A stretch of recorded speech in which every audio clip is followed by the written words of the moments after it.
Judges. Chapter 6. And the children of Israel did evil in the sight of the Lord, and the Lord delivered them into the hand of Midian 7 years. And the hand of Midian prevailed against Israel, and because of the Midianites the children of Israel made them the dens which are in the mountains, and caves, and strongholds. And so it was, when Israel had sown, that the Midianites came up, and the Amalekites, and the children of the east, even they came up against them. And they encamped against them, and destroyed the increase of the earth, till thou come unto Gaza, and left no sustenance for Israel, neither sheep, nor ox, nor ass. For they came up with their cattle and their tents, and they came as grasshoppers for multitude, for both they and their camels were without number, and they entered into the land to destroy it. And Israel was greatly impoverished because of the Midianites, and the children of Israel cried unto the Lord. And it came to pass, when the children of Israel cried unto the Lord because of the Midianites, that the Lord sent a prophet unto the children of Israel, which said unto them, Thus saith the Lord God of Israel, I brought you up from Egypt, and brought you forth out of the house of bondage. And I delivered you out of the hand of the Egyptians, and out of the hand of all that oppressed you, and drave them out from before you, and gave you their land. And I said unto you, I am the Lord your God, fear not the gods of the Amorites, in whose land ye dwell, but ye have not obeyed my voice. And there came an angel of the Lord, and sat under an oak which was in Ophrah, that pertained unto Joash the Abiezrite, and his son Gideon threshed wheat by the winepress, to hide it from the Midianites. And the angel of the Lord appeared unto him, and said unto him, The Lord is with thee, thou mighty man of valor. And Gideon said unto him, O my Lord, if the Lord be with us, why then is all this befallen us? And where be all his miracles which our fathers told us of, saying, Did not the Lord bring us up from Egypt? But now the Lord hath forsaken us, and delivered us into the hands of the Midianites. And the Lord looked upon him, and said, Go in this thy might, and thou shalt save Israel from the hand of the Midianites, have not I sent thee?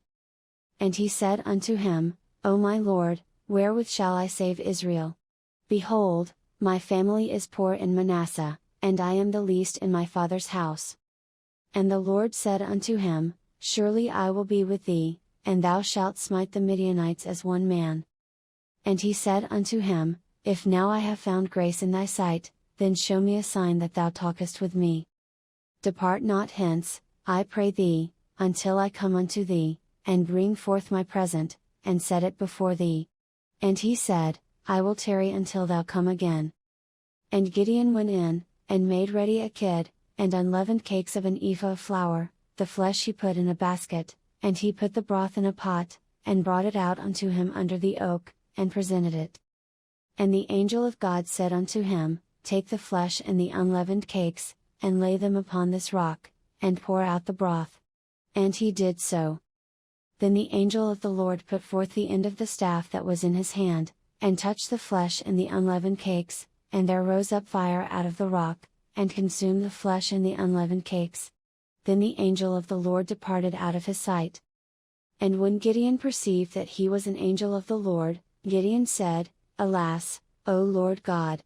For because I have seen an angel of the Lord face to face. And the Lord said unto him, Peace be unto thee, fear not, thou shalt not die. Then Gideon built an altar there unto the Lord, and called it Jehovah's Halom. Unto this day it is yet an Ophrah of the Abiezrites. And it came to pass the same night, that the Lord said unto him, Take thy father's young bullock, even the second bullock of 7 years old, and throw down the altar of Baal that thy father hath, and cut down the grove that is by it. And build an altar unto the Lord thy God upon the top of this rock, in the ordered place, and take the second bullock, and offer a burnt sacrifice with the wood of the grove which thou shalt cut down. Then Gideon took 10 men of his servants, and did as the Lord had said unto him, and so it was, because he feared his father's household, and the men of the city, that he could not do it by day, that he did it by night. And when the men of the city arose early in the morning, behold, the altar of Baal was cast down, and the grove was cut down that was by it, and the second bullock was offered upon the altar that was built. And they said one to another, Who hath done this thing? And when they inquired and asked, they said, Gideon the son of Joash hath done this thing. Then the men of the city said unto Joash, Bring out thy son, that he may die, because he hath cast down the altar of Baal, and because he hath cut down the grove that was by it. And Joash said unto all that stood against him, Will ye plead for Baal? Will ye save him? He that will plead for him, let him be put to death whilst it is yet morning. If he be a god, let him plead for himself, because one hath cast down his altar. Therefore on that day he called him Jerubbaal, saying, Let Baal plead against him, because he hath thrown down his altar. Then all the Midianites and the Amalekites and the children of the east were gathered together, and went over, and pitched in the valley of Jezreel. But the Spirit of the Lord came upon Gideon, and he blew a trumpet, and Abiezer was gathered after him. And he sent messengers throughout all Manasseh, who also was gathered after him, and he sent messengers unto Asher, and unto Zebulun, and unto Naphtali, and they came up to meet them. And Gideon said unto God, If thou wilt save Israel by mine hand, as thou hast said, behold, I will put a fleece of wool in the floor, and if the dew be on the fleece only, and it be dry upon all the earth beside, then shall I know that thou wilt save Israel by mine hand, as thou hast said. And it was so, for he rose up early on the morrow, and thrust the fleece together, and wringed the dew out of the fleece, a bowl full of water. And Gideon said unto God, Let not thine anger be hot against me, and I will speak but this once, let me prove, I pray thee, but this once with the fleece, let it now be dry only upon the fleece, and upon all the ground let there be dew. And God did so that night, for it was dry upon the fleece only, and there was dew on all the ground.